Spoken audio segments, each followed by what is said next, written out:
गांव के बिल्कुल किनारे, जहां मिट्टी का रास्ता धीरे धीरे खेतों में बदल जाता था, वहीं एक पुराना सा झोपड़ा खड़ा था। झोपड़ा इतना साधारण कि दूर से देखने पर लगता मानो मिट्टी की दीवारें बस हवा के भरोसे टिकी हों। उसी झोपड़ी में रहता था मंगरू कुम्हार। मंगरू गरीब था पर मेहनती था। उसका शरीर दुबला पतला, चेहरा सांवला, आंखों में मासूमियत। उसके हाथ हमेशा मिट्टी से सने रहते। वही मिट्टी उसके जीवन का सहारा थी, वही उसकी रोजी रोटी। उसके साथ रहती थी उसकी बूढ़ी माँ। माँ की कमर झुक चुकी थी, बाल पूरे सफेद, आंखें धुंधली, पर बेटी के लिए दुआएं हमेशा साफ और सच्ची। सुबह होते ही माँ खांसते हुए उठती। मंगरू बेटा, सूरज निकल आया है।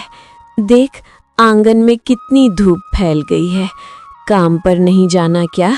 हाट का दिन है आज। देर करेगा तो अच्छी जगह नहीं मिलेगी बैठने को। हाँ अम्मा, जाता हूँ। बस हाथ मुंह धोकर निकलता हूँ। आज हाट में ज़्यादा घड़े बेचने हैं। अगर सब बिक गए ना तो घर के लिए थोड़ा अनाज भी ले आऊँगा, और तेरे लिए गुड़ भी। वो तालाब के किनारे से चिकनी मिट्टी लाता, चाक पर बैठता, चाक घूमता और मिट्टी से घड़ा, सुराही, दिया आकार लेने लगते।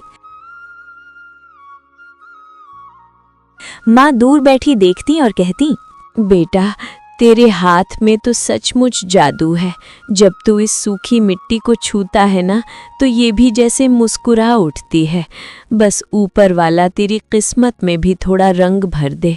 तेरी मेहनत का फल तुझे ज़रूर मिले, यही दुआ करती हूँ मैं हर रोज़। अम्मा, रंग तो है हमारी जिंदगी में।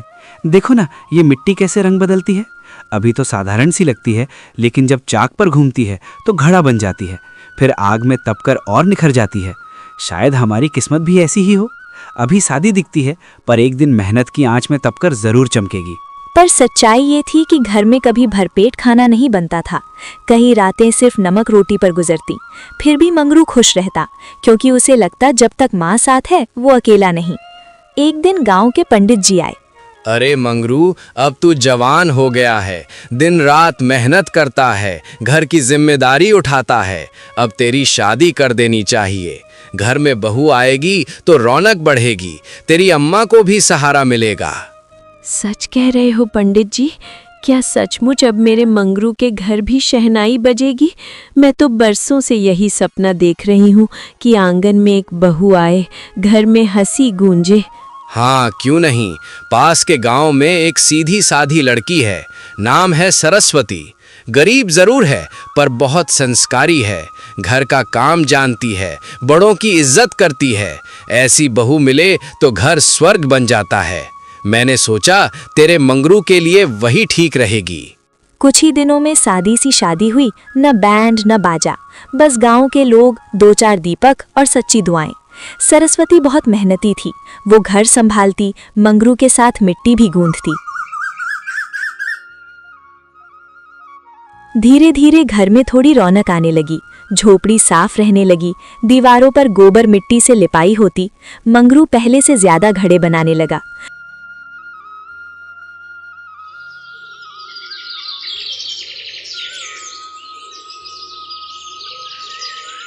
दो साल बाद एक प्यारी सी बच्ची ने जन्म लिया।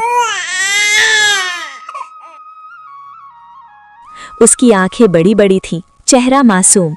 मेरी बिटिया, मेरी लक्ष्मी। देखो अम्मा, कैसे नन्हे नन्हे हाथ हैं इसके। जैसे ही मुस्कुराती है ना, लगता है पूरा आंगन रोशनी से भर गया। अब तो लगता है सचमुच हमारे घर में खुशियों ने जन्म लिया है। सच कह रहा है बेटा, ये तो सच में लक्ष्मी बनकर आई है। इसकी किलकारी सुनते ही मेरा सारा दर्द भूल जाता है। लेकिन बताओ, नाम क्या रखेंगे? ऐसा नाम हो जो इसके नसीब में मिठास और उजाला भर दे। मैंने सोचा है इसका नाम पायल रखें। जब ये नन्हे नन्हे कदमों से चलेगी ना, तो घर में छन छन की आवाज़ गूंजेगी, जैसे हर कदम पर खुशियों की रुंझुन बज रही हो। हमारा छोटा सा घर भी तब महल जैसा लगेगा। सब हंस पड़े अब मंगरू और भी मेहनत करने लगा। वो चाहता था उसकी बेटी कभी भूखी न सोए। वो हाट में सुबह से शाम तक बैठता। कभी कभी लोग मोल भाव करते तो भी वो मुस्कुरा देता। ले जाओ भैया, 2 पैसे कम दे दो, पर घड़ा ले जाओ। बड़ी मेहनत से बनाया है। सुबह से धूप में बैठा हूँ। सोचा था आज कुछ ज़्यादा बिकेंगे तो घर में चूल्हा भी अच्छे से जलेगा। तुम ले जाओगे तो मुझे भी सहारा मिल जाएगा और तुम्हारे घर का काम भी आसान हो जाएगा। लेकिन किस्मत हमेशा साथ नहीं देती। एक बरसात के मौसम में सरस्वती को तेज बुखार हो गया। पहले तो लगा साधारण बुखार है, मगर दिन ब दिन हालत बिगड़ती गई। मंगरू घबरा गया। वो वैद्य के पास गया। इलाज के लिए पैसे उधार लिए। बीमारी बढ़ती गई, दवाइयां चलती रहीं, मगर सरस्वती की हालत सुधरने के बजाय बिगड़ती ही गई। उसका शरीर कमजोर पड़ चुका था। सांस लेना उसके लिए कठिन हो गया था। एक रात तेज बुखार के बाद उसकी हालत बहुत नाजुक हो गई। मंगरू उसके पास बैठा उसका हाथ। सुनिए जी, पायल का ध्यान रखना। वो अभी बहुत छोटी है। उसे रात में डर लगता है। उसे अपनी बाहों में सुलाकर ही चैन आता है। अगर कभी वो मुझे पुकारे तो उसे प्यार से समझा देना कि उसकी अम्मा हमेशा उसके साथ है। तुम ठीक हो जाओगी सरस्वती। मैं यही हूँ, कहीं नहीं जाऊँगा। तुम बस हिम्मत रखो। देखो पायल तुम्हें ही ताक रही है। उसे अपनी अम्मा की मुस्कान चाहिए। सब ठीक होगा सरस्वती, मैं तुम्हें कुछ नहीं होने दूंगा। लेकिन उस रात सरस्वती की सांसें धीरे धीरे थम गईं। लंबी बीमारी से लड़ते लड़ते वो हार गई। झोपड़ी में सन्नाटा छा गया। मंगरू की दुनिया उसी पल उजड़ गई। अब मंगरू अकेला था। एक बूढ़ी माँ और एक छोटी सी बेटी। गांव वाले कुछ दिन सहानुभूति जताते रहे, मगर धीरे धीरे सब अपनी जिंदगी में लौट गए। मंगरू ने आंसू पोंछे। मैं टूट नहीं सकता। मुझे पायल के लिए जीना है। अगर मैं ही हिम्मत हार गया तो उस नन्ही सी जान का सहारा कौन बनेगा। मेरी हर सांस अब उसके नाम है। उसके चेहरे की मुस्कान ही मेरी ताकत है। चाहे कितनी भी मुश्किल आए, मैं खुद को संभालूंगा, उसके लिए खड़ा रहूंगा।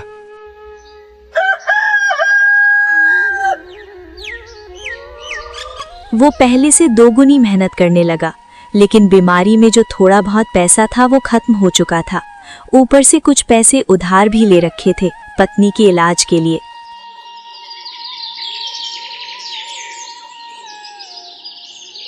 बरसात में झोपड़ी की छत टपकने लगी। एक दिन तेज आंधी आई और मिट्टी की दीवार का एक हिस्सा गिर गया। माँ घबरा गई।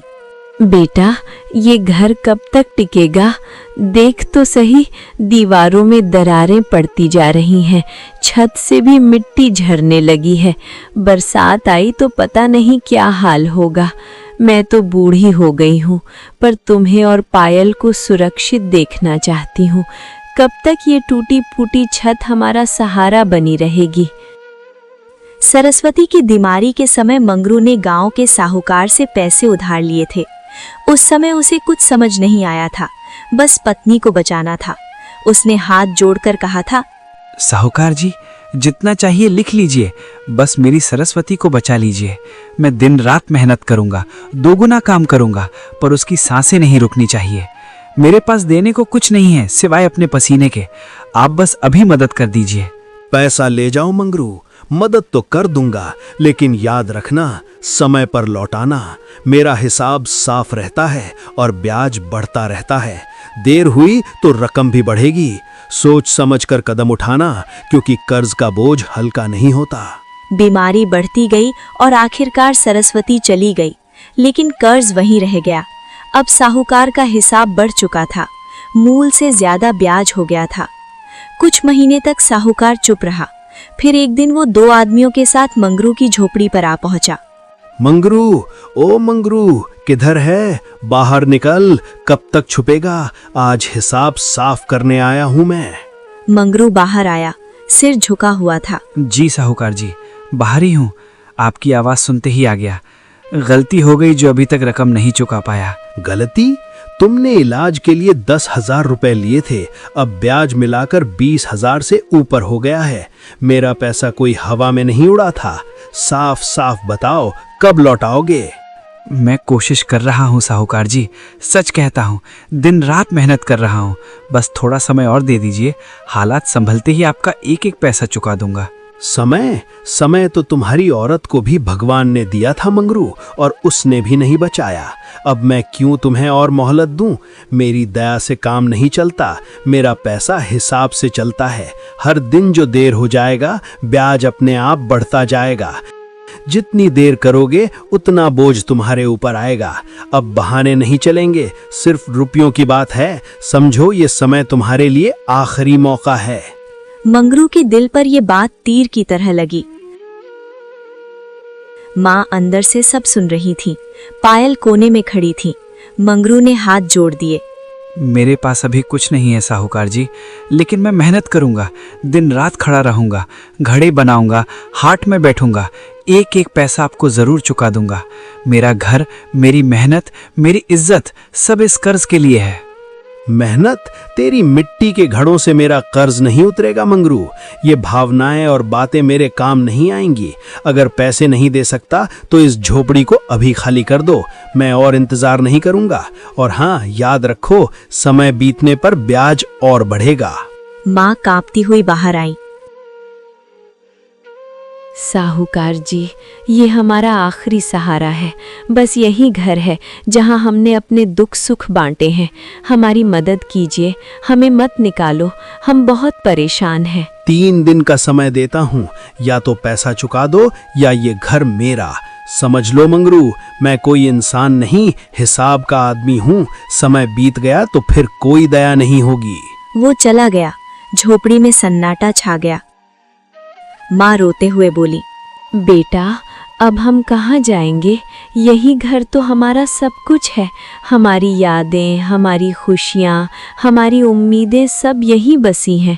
अगर ये भी चला गया तो हमें कहीं ठिकाना नहीं मिलेगा। कहाँ छुपेंगे हम? कहाँ रहेंगे? क्या हम सड़क पर सोएंगे? मेरे बेटे, तुम्हारे और पायल के लिए अब बस यही जगह बची है। बाबा, वो अंकल हमारा घर क्यों ले रहे हैं? हमने तो अपने हाथों से इसे सजाया है, अपनी मेहनत और प्यार से इसे बनाया है। हम सब ने कोशिश की कि घर में खुशियाँ रहें, लेकिन फिर भी क्या हमारी मेहनत बेकार हो जाएगी? क्या हम अब कहीं नहीं रह पाएंगे? कोई हमारा घर नहीं लेगा जब तक मैं जिंदा हूँ। ये सिर्फ ईंट और मिट्टी का घर नहीं है, ये हमारी जिंदगी, हमारी यादें और हमारी मेहनत का ठिकाना है। मैं अपनी जान लगा दूं, मेहनत करके भी इसे बचाऊंगा, चाहे कितनी भी मुश्किलें आएं। साहूकार या कोई भी आदमी इसे हमसे छीन नहीं सकता। मैं इसे अपनी हिम्मत और अपनी ताकत से बचाऊंगा।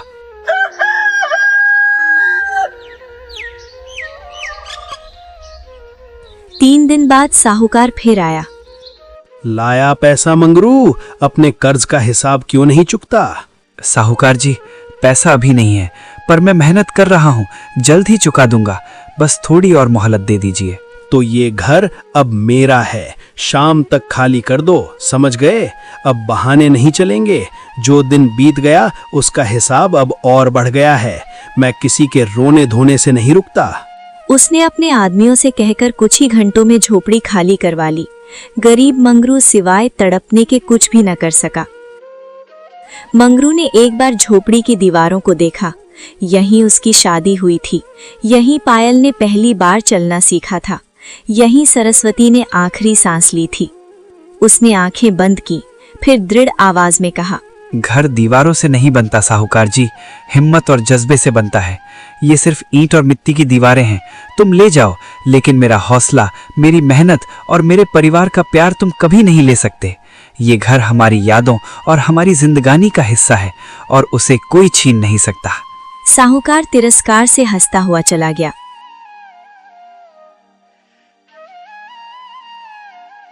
उस रात मंगरू, उसकी बूढ़ी माँ और छोटी पायल बरगद के पेड़ के नीचे बैठे थे। झोपड़ी अब साहूकार की हो चुकी थी। उनके पास बस कुछ बर्तन, एक पुरानी चादर और यादों का बोझ था। आसमान में काले बादल घिराए, हवा धीरे धीरे तेज होने लगी, पत्तियां सरसराने लगी। माँ ने घबराकर पूछा, बेटा, लगता है बारिश आने वाली है।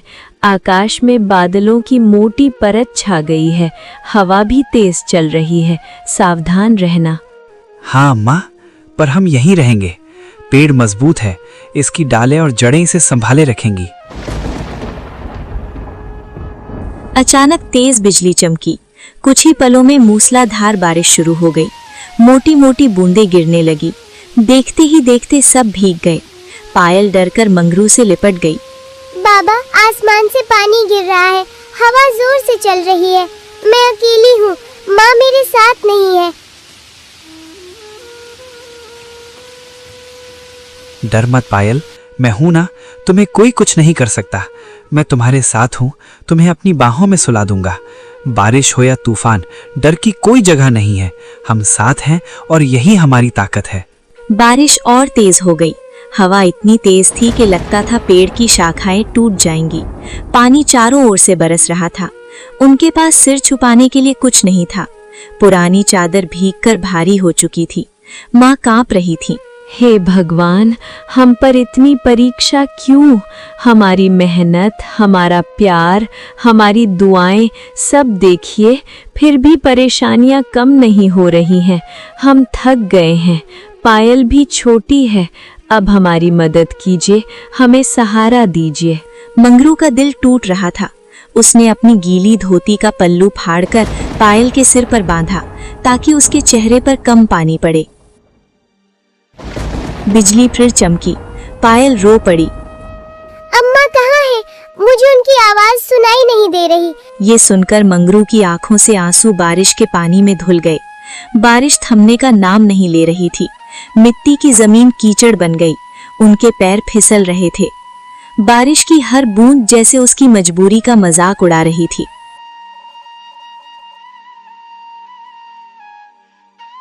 काफी देर बाद बारिश थोड़ी धीमी हुई। हवा अब भी चल रही थी। तीनों भीगे, थके और कांपते हुए पेड़ की मोटी जड़ के पास बैठ गए। उस रात उन्होंने खुली बारिश के नीचे भीगी जमीन पर बैठकर रात काटी। मंगरू सोया नहीं, वो बस पेड़ की मजबूत शाखाओं को देखता रहा। हर गरजती बिजली के साथ उसके अंदर एक नया संकल्प जन्म ले रहा था।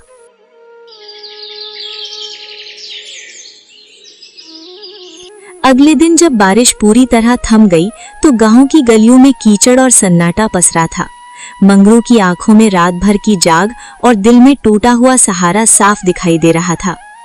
पत्नी की याद हर कदम पर उसे रोकती, लेकिन पेट की भूख और जीने की मजबूरी उसे आगे बढ़ाती रही।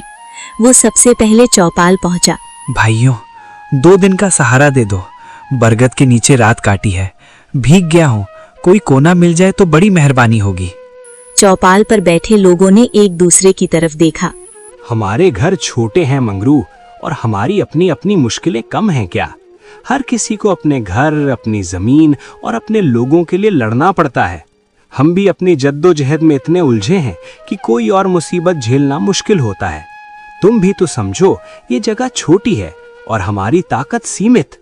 हाँ, और कल को अगर तू यहीं बस गया तो इस झोपड़ी में सबका बोझ और बढ़ जाएगा।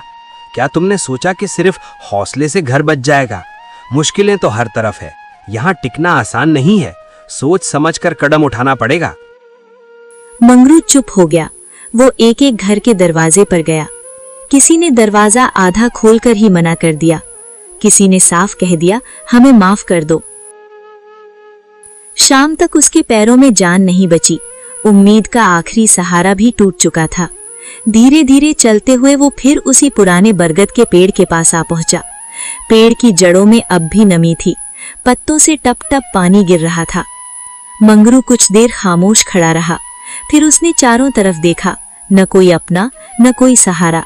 उसने गहरी सांस ली और खुद से कहा, जब इंसान साथ नहीं देता तो पेड़ ही सही, यही मेरा आसरा होगा।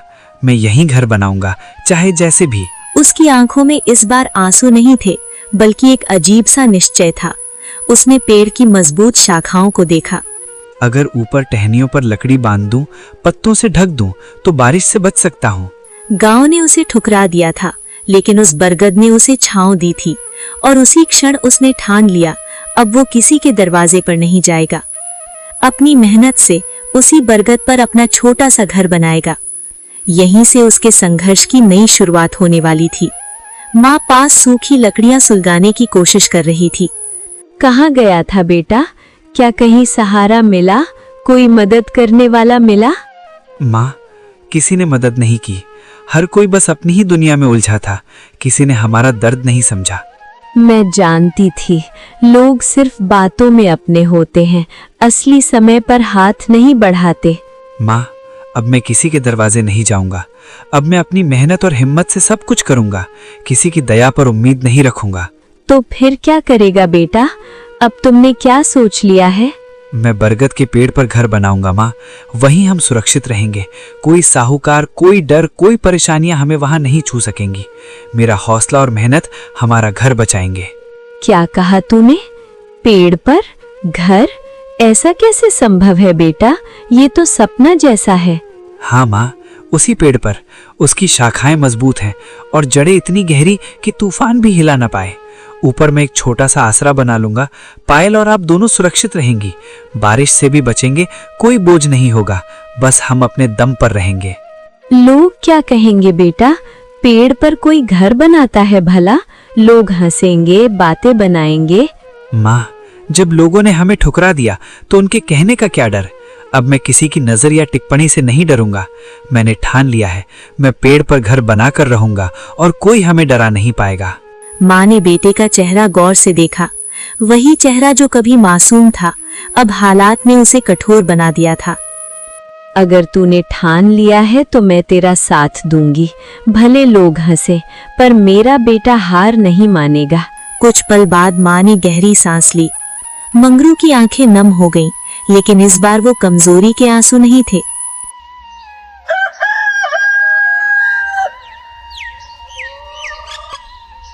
अगली सुबह सूरज निकलते ही मंगरू काम पर लग गया। वो जंगल के किनारे गया, सूखी मजबूत टहनियां इकट्ठी की। कांटों से हाथ छिल गए, लेकिन उसने परवाह नहीं की। गांव वाले दूर खड़े उसे देख रहे थे। देखो देखो, ये मंगरू तो पागल ही हो गया। पेड़ पर घर बनाएगा। ये कैसे संभव है? ये सोचता है कि सिर्फ हौसले से झोपड़ी टिकी रहेगी। ये आदमी है या सिर्फ ख्वाबों का भरोसा? ऊपर बैठेगा, नीचे देखकर हंसेगा और लोग कहते रहेंगे कि उसने अपने आप को ही मुश्किल में डाल लिया। ऐसा पागलपन हमसे किसी ने नहीं देखा। हाँ हाँ, कल जब तूफान आएगा या कोई बड़ी बारिश होगी तभी समझ आएगी इसे। पेड़ पर घर, ये सपना दिखा रहा है या सच में विश्वास कर लिया है? ये तो खुद ही मुश्किल में फंस जाएगा। देखेंगे कितनी देर टिकता है उसका ये घर और उसका ये हौसला। मंगरू ने किसी की तरफ भी नहीं देखा। वो रस्सियों के लिए पुराने बोरे फाड़कर लंबी पट्टियां बनाने लगा। लकड़ियों को कंधे पर लादकर बरगद तक लाया। धीरे धीरे उसने दो मोटी शाखाओं के बीच लकड़ियां जमानी शुरू की। पहले एक आधार बनाया, फिर उसके ऊपर बारीक टहनियां बिछाई। हर लकड़ी बांधते समय उसकी सांस तेज हो जाती, लेकिन आंखों में अजीब सी चमक थी। दोपहर तक उसके हाथ में छाले पड़ गए। पसीना माथे से टपकता रहा। शाम तक एक छोटा सा चौकोर ढांचा तैयार हो गया था। अभी सिर्फ ढांचा था, पर मंगरू के लिए वो महल से कम नहीं था। कई हफ्तों की लगातार मेहनत के बाद आखिरकार वो दिन आ ही गया। बरगद की ऊंची शाखाओं पर अब टहनियों और मजबूत लकड़ियों से बना एक सधा हुआ ढांचा खड़ा था। ऊपर सूखी घास और पत्तों की मोटी परत बिछी थी। दीवारों को मिट्टी और गोबर से लीपा गया था।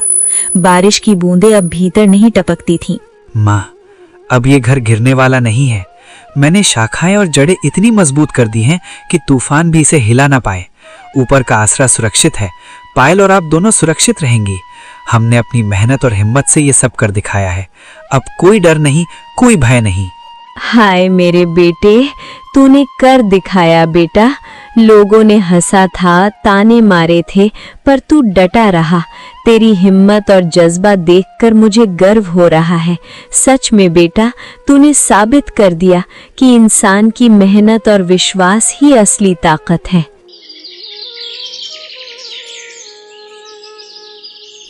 धीरे धीरे गांव में चर्चा फैल गई।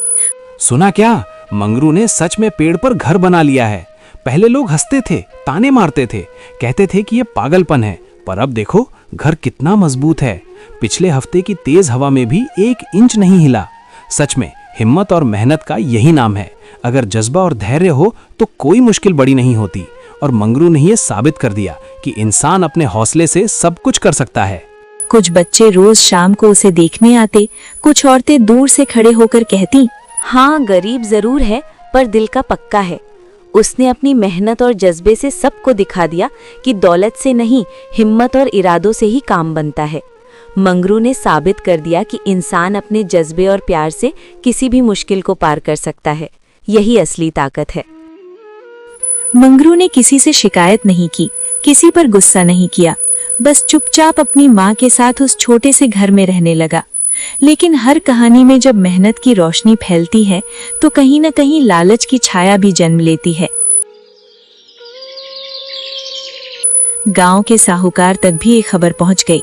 वो अपनी हवेली के आंगन में बैठा था जब एक आदमी ने आकर कहा, साहूकार जी, वो मंगरू जिसने आपसे मदद मांगी थी, उसने अपने दम पर पेड़ पर घर बना लिया है। पहले लोग हंसते थे, ताने मारते थे, पर अब हर कोई उसकी तारीफ कर रहा है। पेड़ पर? क्या सच में? जी साहूकार जी, सच में। लोग कह रहे हैं कि मेहनती है, हिम्मती है, जिसने कभी हार नहीं मानी। उसने अपनी मेहनत और हौसले से सबको चौंका दिया। तारीफ? ये कैसे मुमकिन है? वही जिसे मैं दबा देना चाहता था, वही अब सबकी नजरों में मिसाल बन गया।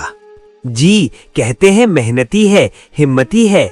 साहूकार की आंखों में हल्की बेचैनी तैर गई। उसे डर था अगर गरीब लोग ये मानने लगे कि मेहनत से बिना साहूकार के भी जिया जा सकता है तो उसका डर, उसका रौब, उसकी पकड़ ढीली पड़ जाएगी। आज एक मंगरू पेड़ पर घर बना रहा है, कल 10 और खड़े हो जाएंगे। अगर लोगों ने डरना छोड़ दिया तो मेरा क्या रहेगा? इसे सबक सिखाना पड़ेगा ताकि सबको याद रहे कि मेरी औकात क्या है। तो फिर क्या करेंगे साहूकार जी? उसे रोकने का कोई तरीका नहीं दिख रहा। अभी नहीं, सही वक्त पर कार्रवाई करनी होगी। पहले उसे थोड़ा और उड़ने दो, लोग उसकी हिम्मत की तारीफ करें, फिर मैं ऐसे गिराऊंगा कि ये सबक उसे हमेशा याद रहे। समझे? हिम्मत दिखाने वालों को कभी भी चुप नहीं रहने दिया जाता। उधर बरगद की ऊंचाई पर बैठा मंगरू अपनी माँ के साथ पहली बार चैन की नींद सो रहा था। उसे क्या पता था कि उसकी मेहनत अब किसी की आंखों में चुभने लगी है। बरगद की शाखाएं हवा में हिल रही थीं, जैसे आने वाले तूफान की आहट दे रही थीं। उस रात आसमान बिल्कुल शांत था। बरगद की ऊंची शाखाओं पर बना छोटा सा घर चांदनी में चमक रहा था। मंगरू और उसकी माँ कई दिनों बाद सुकून की नींद सो रहे थे। लेकिन गांव के दूसरे छोर पर साहूकार की हवेली में दिया अभी भी जल रहा था। साहूकार ने 2 आदमियों को बुलाया। आज रात काम हो जाना चाहिए। ये मंगरू और इसका पेड़ वाला घर अब ज्यादा दिन तक सबको चुनौती नहीं दे सकता। सही समय पर हर चीज अपने हिसाब से हो जाएगी और जो हिम्मत दिखा रहा है उसे समझना पड़ेगा कि साहूकार की ताकत कितनी बड़ी है। आधी रात के करीब बरगद के नीचे परछाइयां हिलने लगी। 2 आदमी धीरे धीरे तने के पास पहुंचे। उनके हाथ में धारदार चाकू था। उन्होंने ऊपर देखा। लकड़ियों और रस्सियों से बंधा वो छोटा सा घर जो किसी गरीब की उम्मीदों से बना था। पहली रस्सी पर चाकू चला, चर, ऊपर हल्का सा झटका लगा। मंगरू की माँ की आंख खुल गई। बेटा, कुछ आवाज आई। मंगरू उठ बैठा। उसने नीचे झांका। अंधेरे में 2 साए दिखाई दिए। दूसरी रस्सी कटने लगी। मंगरू बिना सोचे समझे नीचे उतरने लगा। हाथ फिसल रहे थे, दिल तेज धड़क रहा था। जैसे ही वो जमीन पर पहुंचा, उसने जोर से आवाज लगाई। कौन है वहाँ? क्यों काट रहे थे रस्सियां? दोनों आदमी घबरा गए। एक भागने लगा, दूसरा लड़खड़ा गया। क्या घर को गिराने आए हो? बताओ, क्या सोचकर ये काम कर रहे हो? हमें छोड़ दो, हम खुद कुछ नहीं कर सकते। हमें भेजा गया है, मजबूर हैं। किसने भेजा तुम्हें? नाम दो, मैं जानना चाहता हूँ कि किसने हमारे मेहनत और हमारी सुरक्षा के खिलाफ हाथ बढ़ाया। साहूकार ने भेजा। उसने ही कहा था कि रात में आकर रस्सियां काट दो ताकि पेड़ वाला घर अपने आप गिर जाए। हम तो बस उसका हुक्म मान रहे थे। हमें छोड़ दो। क्या हुआ बेटा? इतनी हलचल क्यों है? तू ठीक तो है ना? मेरा दिल घबरा रहा है। साफ साफ बता, क्या बात है? माँ, अब ये सीधी लड़ाई नहीं है। सामने से आकर कोई कुछ नहीं कह रहा, पीछे से वार कर रहे हैं। हमें अब और सावधान रहना होगा। ये सिर्फ घर बचाने की बात नहीं, हमारे हौसले को तोड़ने की कोशिश है। संभल कर पर डटे हुए। उस रात उसने फिर से हर गांठ को कस कर बांधा। हाथ कांप रहे थे, लेकिन मन पहले से ज्यादा मजबूत था। बरगद की शाखाएं हवा में हिल रही थीं, जैसे गवाह हों कि अब ये सिर्फ घर की लड़ाई नहीं, सम्मान की लड़ाई है। दूर हवेली की छत पर खड़ा साहूकार अंधेरे में पेड़ की ओर देख रहा था। उसे लगा था आज एक गरीब डर जाएगा, लेकिन उसे क्या पता था आज एक गरीब जाग गया है।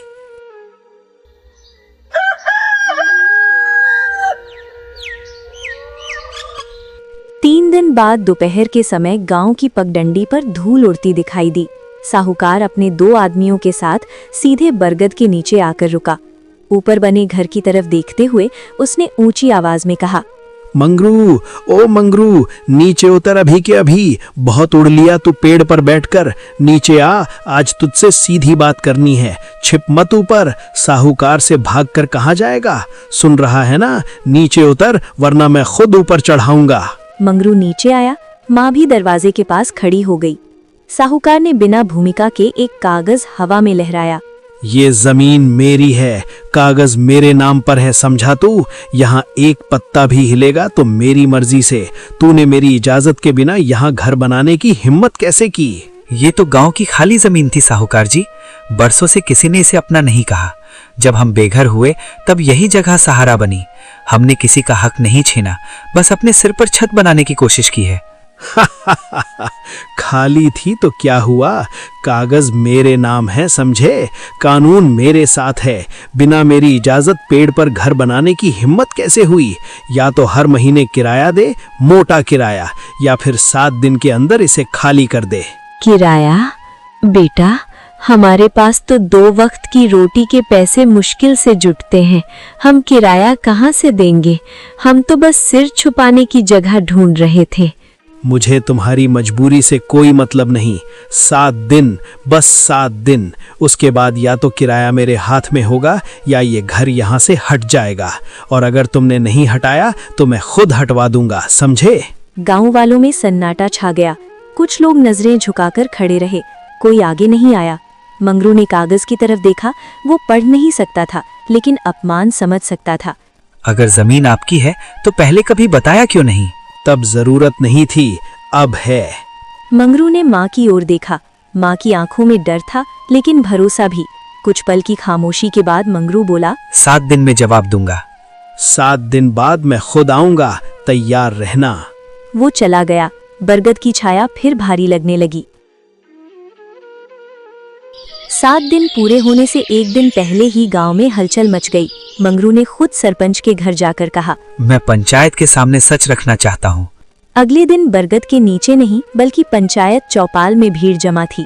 बीच में सरपंच बैठे थे, एक तरफ साहूकार, दूसरी तरफ मंगरू और उसकी माँ। साहूकार आत्मविश्वास से भरा था। उसने वही कागज फिर निकाले। ये देखिए, जमीन मेरे नाम है, इसने बिना पूछे कब्जा किया है। चौपाल में कानाफूसी होने लगी। सरपंच ने कागज हाथ में लिए ध्यान से देखने लगे। फिर उन्होंने गांव के पुराने लेखपाल को बुलाया। लेखपाल ने कागज पलटा, मुहरें देखी, तारीख देखी। कुछ देर बाद उसने धीरे से कहा, सरपंच जी, इन कागजों की मुहर नकली है। भीड़ में हलचल। साहूकार के चेहरे का रंग बदल गया। लेखपाल आगे बोला, और ये जमीन पंचायत की सामूहिक जमीन है, किसी एक के नाम नहीं। सरपंच की आवाज कठोर हो गई। साहूकार जी, क्या आप गरीब को डराने के लिए नकली कागज बनवा कर लाए थे? मंगरू चुप खड़ा था। उसकी माँ की आंखों से आंसू बह रहे थे। सरपंच ने फैसला सुनाया। पहला, बरगद की जमीन पंचायत की है। मंगरू ने कोई गैर कानूनी काम नहीं किया। दूसरा, नकली कागज बनवाना अपराध है, साहूकार को चेतावनी दी जाती है। तीसरा, मंगरू के परिवार पर जो पुराना कर्ज है उसे लौटाने के लिए पंचायत 1 साल का समय देती है। इस दौरान कोई दबाव नहीं डाला जाएगा। भीड़ में तालियों जैसी आवाज गूंज उठी। मंगरू ने पहली बार सिर ऊंचा करके साहूकार की ओर देखा। उसकी आंखों में घमंड नहीं था, बस सम्मान था। साहूकार बिना कुछ कहे उठकर चला गया। बरगद की शाखाओं पर हवा चल रही थी। आज वो पेड़ सिर्फ आश्रय नहीं था, न्याय का प्रतीक बन गया था। बेटा, सच देर से सही जीतता जरूर है। अब मैं ये घर सिर्फ अपने लिए नहीं, हर उस इंसान के लिए मजबूत बनाऊंगा जिसे कभी डराया गया हो। पंचायत के फैसले के बाद जैसे हवा ही बदल गई। जो लोग पहले दूर खड़े देखते थे अब पास आकर कहते, मंगरू तुम्हारा पेड़ वाला घर तो अनोखा है। धीरे धीरे उसकी चर्चा सिर्फ गांव तक सीमित नहीं रही, पास के कस्बे में बात पहुंची, फिर शहर तक। शहर में लोग ऐसे घरों को ट्री हाउस कहते थे, पेड़ों पर बने खूबसूरत घर जहां लोग सुकून ढूंढने आते हैं। एक दिन 2 शहर के युवक मोटरसाइकिल से आए, ऊपर बने घर को देखकर बोले, यही है वो जगह, कमाल है, पेड़ पर बना हुआ घर, इतना सुंदर और मजबूत। क्या हम एक रात यहाँ रुक सकते हैं? बस एक रात का अनुभव लेना चाहते हैं। रुकना? यहाँ पेड़ पर? अब सच में ठहरना चाहते हैं? हाँ क्यों नहीं, हम पैसे देंगे। हमें शहर में ऐसा कुछ देखने को नहीं मिलता। आपकी मेहनत की बहुत चर्चा सुनी है, सोचा खुद आकर देखें, और अगर आप इजाजत दें तो एक रात यहाँ रहकर इस जगह का मजा लें। मंगरू ने माँ की तरफ देखा। माँ की उम्मीद थी। उस दिन पहली बार उसके घर में मेहमान ठहरे। रात को हवा में झूलता बरगद, ऊपर खुला आसमान, पत्तों की सरसराहट, शहर वालों को वो सुकून मिला जो उन्हें पक्के मकानों में नहीं मिलता था। अगले हफ्ते फिर लोग आए, फिर और लोग। किसी ने शहर में जाकर बताया, एक गांव में असली ट्री हाउस है। धीरे धीरे वो जगह मशहूर होने लगी। मंगरू ने घर को और मजबूत बनाया, बांस की सीढ़ी लगाई, अंदर छोटी सी खिड़की बनाई। जो लोग ठहरते कहते, यहाँ तो मन शांत हो जाता है। हर महीने थोड़े थोड़े पैसे जमा होने लगे। मंगरू ने सबसे पहले क्या किया, वो सीधे साहूकार के घर गया। दरवाजे पर खड़े होकर बोला, ये आपके कर्ज के पैसे हैं, पूरा हिसाब एक एक पाई जोड़ कर लाया हूँ।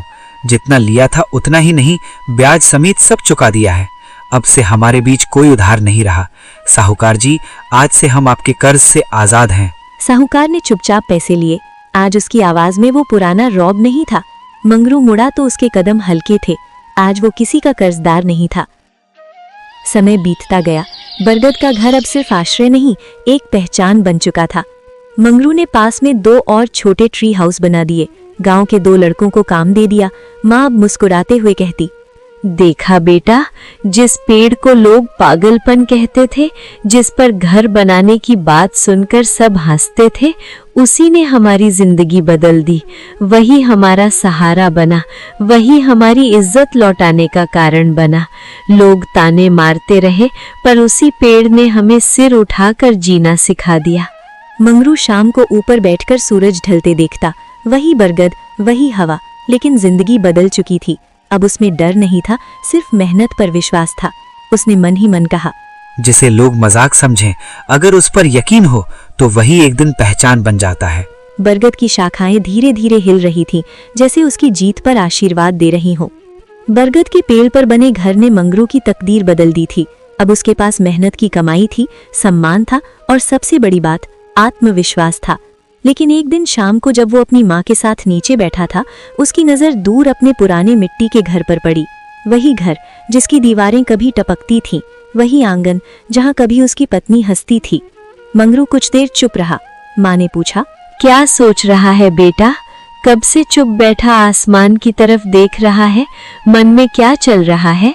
माँ, पेड़ ने हमें मुश्किल वक्त में सहारा दिया, हमें संभाला, गिरने नहीं दिया। लेकिन हमारी जड़ें तो इसी मिट्टी में हैं, जहाँ बाबूजी की यादें हैं, जहाँ हमारा बचपन बीता। अब वक्त आ गया है कि हम अपना पुराना घर फिर से खड़ा करें। हाँ बेटा, सही कह रहा है तू।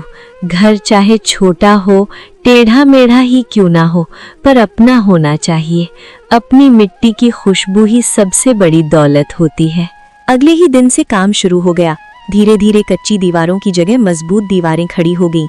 छत पर टीन नहीं, इस बार पक्की ढलाई हुई। मंगरू अब अपनी माँ और अपनी छोटी बेटी के साथ वहीं रहने लगा। हाँ, उसकी बेटी। पत्नी के जाने के बाद वही तो उसकी सबसे बड़ी जिम्मेदारी थी।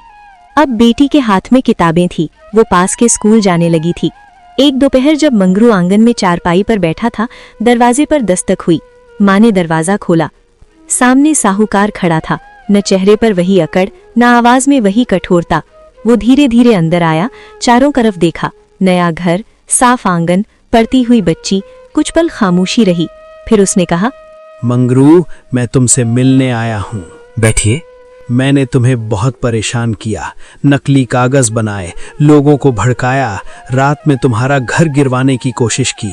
मुझे डर था कि अगर तुम सफल हो गए तो लोग मुझसे डरना छोड़ देंगे। डर से कोई बड़ा नहीं बनता।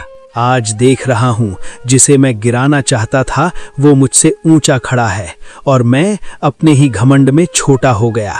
अगर हो सके तो मुझे माफ कर दो, मैं अपनी गलती मानता हूँ। आंगन में हल्की हवा चली, तुलसी के पत्ते हिले। मंगरू कुछ पल सोचता रहा, फिर बोला, मैंने उस रात ही तय कर लिया था कि मैं नफरत नहीं पालूंगा। आपने जो किया उसने मुझे मजबूत बना दिया। अगर आप सच में बदलना चाहते हैं तो गांव वालों से सम्मान से पेश आइए। वो उठकर जाने लगा। दरवाजे से बाहर निकलते वक्त उसने आखिरी बार मुड़कर देखा। आंगन में खेलती बच्ची, दीपक जलाती माँ और आत्मसम्मान से खड़ा मंगरू। उसकी आंखों में पहली बार ईर्ष्या नहीं, सम्मान था। शाम को मंगरू अपनी बेटी के साथ बरगद के पेड़ तक गया। ऊपर ट्री हाउस हवा में झूल रहा था। एक गरीब लड़का जिसने पेड़ पर घर बनाया था, अब अपने पक्के घर में इज्जत से रह रहा था और उसके दिल में कोई बदला नहीं, सिर्फ संतोष था। बरगद की शाखाएं हवा में हिल रही थीं, जैसे कह रही हूं, जिसने जड़ें नहीं छोड़ी उसे ऊंचाई से कभी डर नहीं लगा। ये कहानी सिखाती है कि सच्ची मेहनत और अडिग विश्वास किसी भी विपरीत परिस्थिति को बदल सकते हैं। घमंड और लालच क्षणिक होते हैं, लेकिन धैर्य, ईमानदारी और साहस अंततः इंसान को सम्मान और स्थायी सुख दिलाते हैं। आप मंगरू के लिए क्या कहना चाहेंगे? क्या गरीब को भी आगे बढ़ने का सामान्य मौका मिलना चाहिए? अगर कहानी पसंद आई तो अपनी राय जरूर शेयर करें।